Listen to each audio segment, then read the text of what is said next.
Hello friends, welcome to the story time. और आज की कहानी का शीर्षक है मस्तिष्क पर चक्र।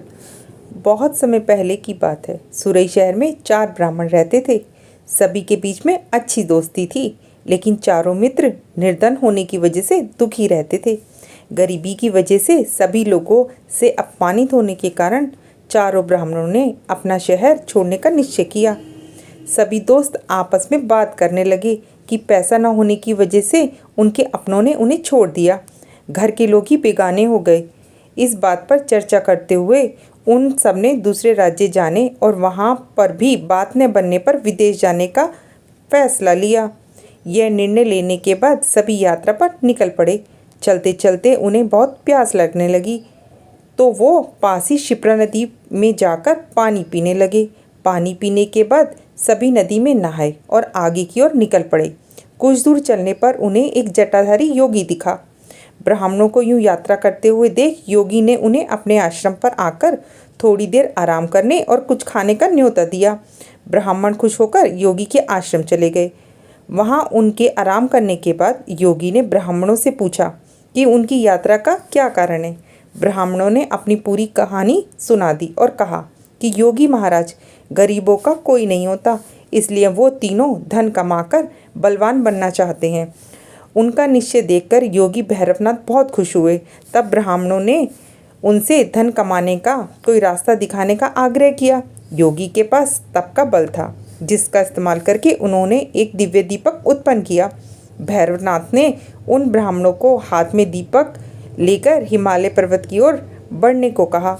योगी ने बताया कि हिमालय की तरफ जाते समय ये दीपक जिस जगह पे गिरेगा तुम वहाँ खुदाई करना, वहाँ तुम्हें बहुत सारा धन मिलेगा।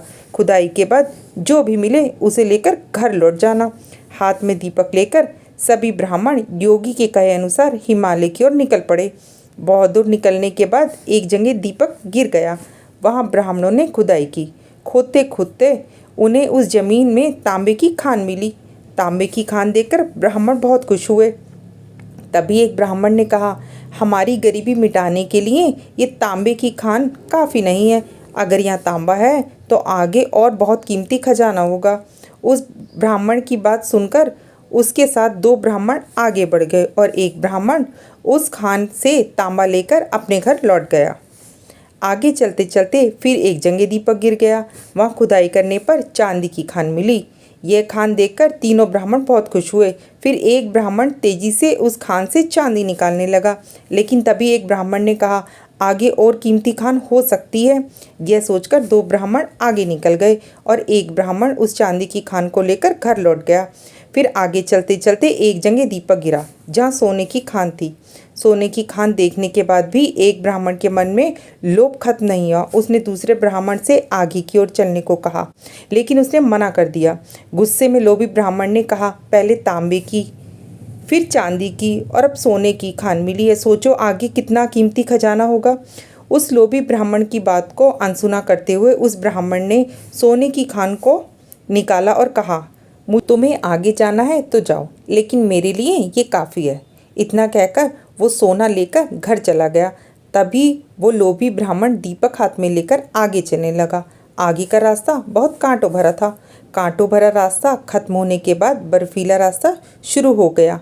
कांटे चुभने से शरीर खून से लथपथ हो गया और बर्फ़ की वजह से वह ठंड से ठिठुरने लगा। फिर भी अपनी जान को दांव पर लगाकर वह आगे बढ़ता रहा। बहुत दूर चलने के बाद उस लोभी ब्राह्मण को एक युवक दिखा, जिसके मस्तिष्क पर चक्र घूम रहा था। लोभी ब्राह्मण काफ़ी दूर तक चल चुका था, इसलिए उसे प्यास भी लग रही थी। उसने चक्र वाले व्यक्ति से पूछा, तुम्हारे सिर पर ये चक्र कैसा है और क्यों घूम रहा है, और यहाँ पीने के लिए पानी कहाँ मिलेगा? इतना पूछते ही उस व्यक्ति के सिर से चक्र निकल गया और लोभी ब्राह्मण के मस्तिष्क पर चक्र लग गया। हैरानी और दर्द से तड़पते हुए ब्राह्मण ने उससे पूछा, ये चक्र मेरे सिर पर क्यों लगा? अजनबी युवक ने बताया कि सालों पहले मैं भी धन के लालच में यहाँ तक पहुँचा था। उस समय किसी और के मस्तिष्क पर ये चक्र घूम रहा था। तुम्हारी तरह मैंने भी उससे ये सब सवाल किए, तो मेरे सिर पर यह चक्र लग गया। तब उस ब्राह्मण ने पूछा कि अब मुझे कब इससे मुक्ति मिलेगी? इस पर युवक ने कहा, जब तुम्हारी तरह कोई धन के लालच में यहाँ तक पहुँचेगा और चक्र को देखकर सवाल करेगा, तब ये चक्र तुम्हारे सर से निकलकर उसके मस्तिष्क पर लग जाएगा। फिर ब्राह्मण ने कहा कि ऐसा होने में कितना समय लग सकता है। इस सवाल का जवाब देते हुए युवक ने कहा, मैं राजा राम के काल से यहाँ हूँ, लेकिन मुझे पता नहीं अभी कौन सा युग चल रहा है।